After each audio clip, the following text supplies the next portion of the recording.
ஹரியானாவில் நடத்தையில் சந்தேகப்பட்டு மனைவியை சுட்டுக் கொன்ற கணவர் கைது செய்யப்பட்டுள்ளார்.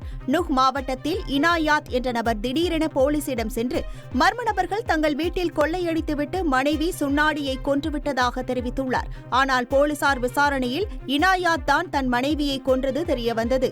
இனாயாத்திற்கு நாட்டு துப்பாக்கி கொடுத்த ஷாஹீரை போலீசார் கைது செய்ய சென்ற நிலையில் ஷாஹீர் போலீசாரை நோக்கி துப்பாக்கியால் சுட துவங்கினார். பைக்கை எடுத்துக்கொண்டு அதிவேகமாக தப்பி செல்ல முயன்றபோது அவர் தடுமாறி விழுந்து போலீசிடம் பிடிபட்டார். சத்தீஸ்கர் மாநிலத்திற்குள் சட்டவிரோதமாக குடியேறியவர்களை கண்டுபிடிப்பதற்காக மிகப்பெரிய அளவிலான சோதனை அம்மாநில தலைநகர் ராய்ப்பூரில் நடைபெற்றது.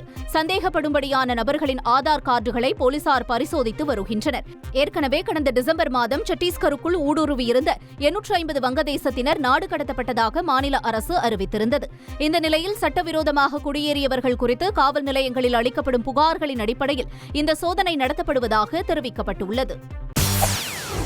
செய்திகளை உடனுக்குடன் தெரிந்து கொள்ள உடனே சப்ஸ்கிரைப் பண்ணுங்க.